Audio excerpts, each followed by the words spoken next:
Welcome to Feminine Fridays. Hi, Diane. Hi, Laura. Hi, everyone. Great to be here with you to kick off the weekend.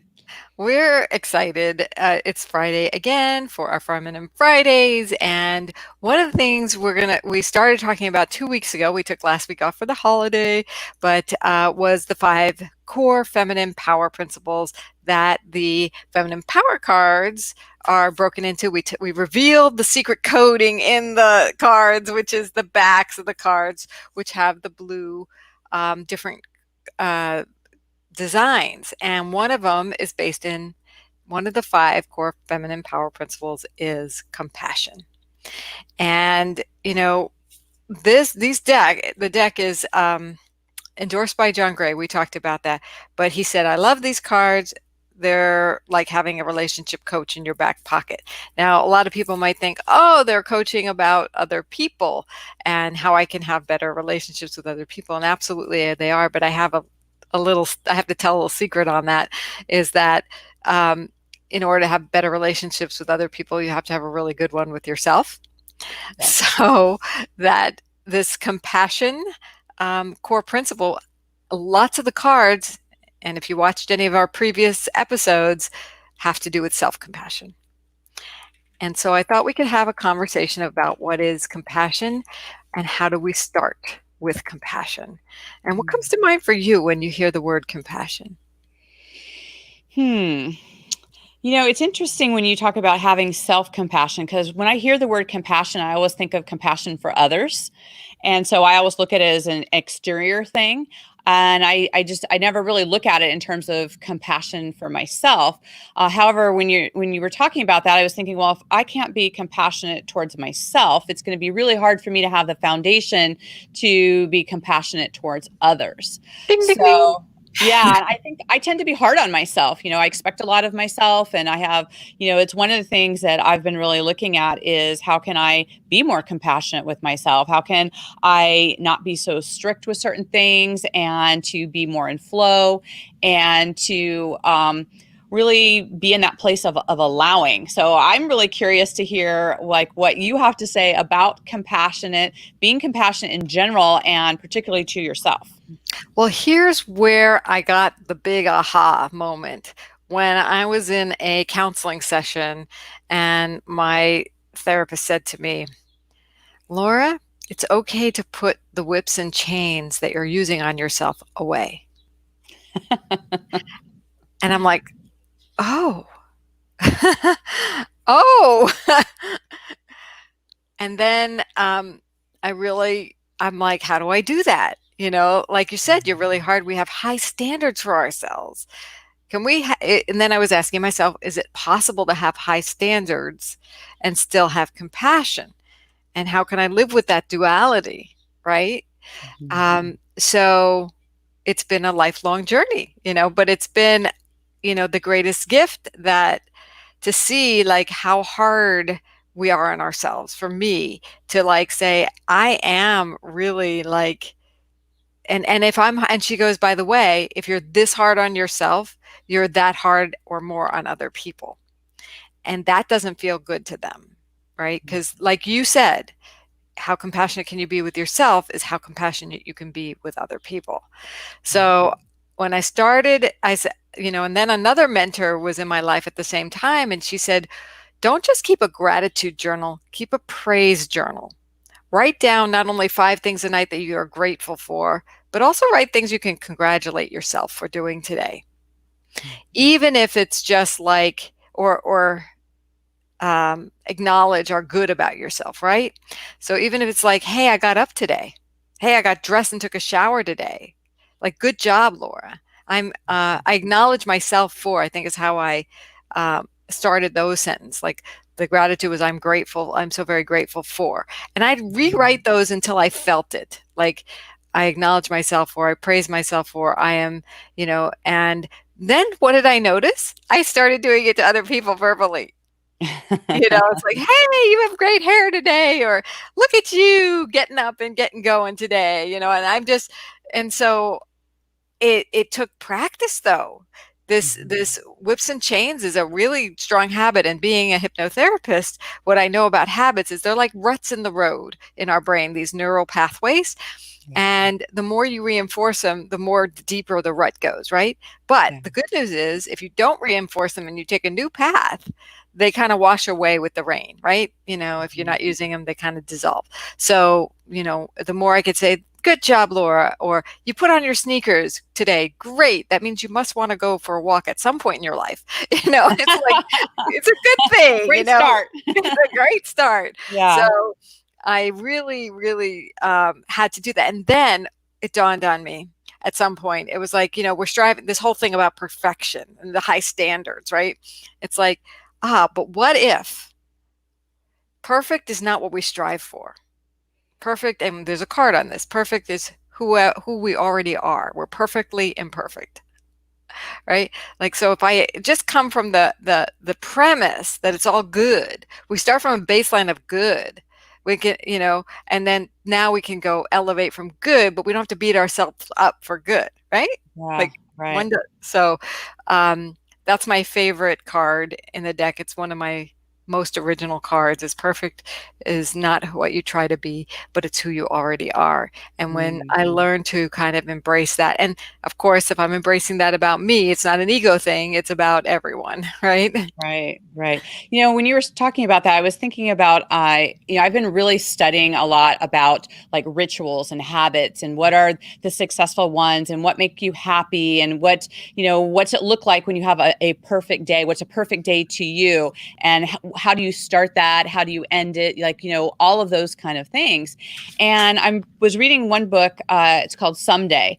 And one of the things about it is that it talks about that a lot of times people don't set forth like a vision or a mission or purpose in their life because they feel like it needs to be like, I'm going to solve world hunger, or it's going to have this huge thing that feels so big that they can't do it, Mm. that they don't even start to do it. So I was thinking of this being compassionate is you could really start out as a life purpose is my purpose is to be the best that I can be, to be the happiest person I can be, to leave a positive impact on other people. I mean, once you start with these foundations of just basically how you're showing up, you can build upon that and it can morph in a lot of different ways.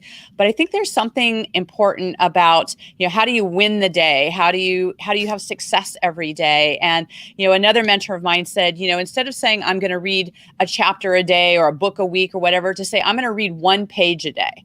Mm. Right. And almost no one reads just one page. Once you start, you'll maybe keep reading more, or, whether you're listening to an audiobook. But if you have your level of success and you can have that compassion for yourself, that if I just read one page, woohoo, I'm a winner. Right. Winner, winner. It builds that and it shows that some very simple things, and I especially think in times right now where people are feeling isolated, they're maybe comparing themselves to things or feeling that they should be doing blah blah blah, or life should be looking like whatever, and all these different things that are happening. I think that this compassion that we're talking about starts with some very basic things so that we can build ourselves up to feel good each day, because then that has a ripple effect. And then it is able to get out there in a much bigger way. And I think that because, I know some of our listeners aren't, Laura and I aren't alone where, we tend to want things to look, great and have all these things work and, just all these things, right, that we want out of our life. And, I'm just really looking at dialing that to a place of having more little simple wins, happiness. And what does that look like? And to articulate that, because that's a really deep conversation. I'm really starting to have that with some of my friends in terms of what really makes you happy. Like what's happening in yourself to be able to have that happen. Mm. Yeah. And I love coming to the day, to life with an intention. And it's not about you're not enough. You are that. When you have that intention to make a difference in the world, to have more happiness in your life, to spread joy, that gives you a direction. It's kind of like a compass. And then you just can come from that place instead of beating ourselves up like, I'm not enough. I'm not doing this right. It's like, I got to do better. Da da da da da. That, if we can turn down the volume on that voice and turn up the volume on the compassionate voice, says, yes, but you're here to make a big difference. And you are doing that just by breathing and having the intention, because the universe is now able to conspire with you with that intention to bring forth that. And you need to be a little more allowing. And I'm like, it's as if it's talking to me, right? Whatever this universal energy is. But it's true. There's so much we can be having in life when we live more compassionately and we give ourselves that compassion. We allow for greater expansion in my world, because if we can be compassionate with others, and most compassionate, we're not spending our energy worrying about other people, whether we're right and they're wrong. It's like, no, everybody's doing what they're doing, and they're doing it out of whatever their internal neighborhoods are talking to them, right? Sometimes those neighborhoods aren't really good neighborhoods, and I have compassion because I have a bad neighborhood in here too, but we've shrunken that neighborhood. We've kind of taken some of the gremlins out of there, and rehabilitated them. So can you build your compassion neighborhood in your mind and expand that to all areas, so that you can make the biggest difference, so that you can experience the greatest joy, so that you can have a ripple effect of that in the world. I mean, I love that ripple effect. Look, that's our background here, right? Around us is that ripple. So it's Yeah. all good. Compassion, living compassionately, actually, that's my philosophy, is providing that truth of that we all really do are the same. We all want to be loved. We want to be healthy. We all want to live free. We really all do want the same things. Yeah. And so where we get into trouble is when we miss the compassion and we Right. forget and we think we're different than each other, but we're not. Yeah. Another thing I was thinking about too is that, because so many of our friends and listeners are very empathic, there's a lot happening, a lot of heaviness that's happening out in the world. And so sometimes things could actually be going, if you really, whether it's through your gratitude journal or through, the things that you're doing, that you realize that, we really do have it really great. Like there's some really great basic things that, we can really look to appreciate. And I think sometimes that when so much negativity is happening around us, we can kind of absorb some of that and kind of act from that place that things are more negative out there. And even though that they are, we don't have to internalize that. We don't have to come from that place. So just having awareness that if you're feeling, really sad or mad or angry or frustrated or any of those things, to ask yourself, is that actually your emotion? Or are you just feeling it in the force of the world that's happening out there, and you're this conduit to express it? And that's a way you can have compassion for the people that are feeling that you may be experiencing it, but it may not actually be yours. And Right. it's a good distinction to be able to really realize, because I've also been talking to some people that have been feeling, some of my clients feeling actually guilty that they are doing really well, like they haven't been as impacted, or that they are really having good with their relationships and their work, and things are doing well. And so we have to look for that too, that we aren't sabotaging our success because Right. of all the things that are happening out in the world. So compassion has many different layers, and it's great to be able to ask ourselves some of these deep questions to see what is true for us, because only we can really determine how we're going to express those things in the world, how we're going to let it affect us. And if you do feel in some conflict around that, then that is a good time to, ask for some support, whether that's a coach or a mentor. And, you can definitely reach out to myself or Laura, put something in the comments, make sure that you have people that can really help and support you if you feel like you're kind of in that negative spiral, which is really easy to get into right now. And so just make sure that you've got people in your court that can support you and help pull you out of those times. Yeah, I love having the phrase in my mind, I'm always supported. And the reason I Yes. have that there is because then support shows up. And if you're Yes. watching this, then maybe we're the support for you.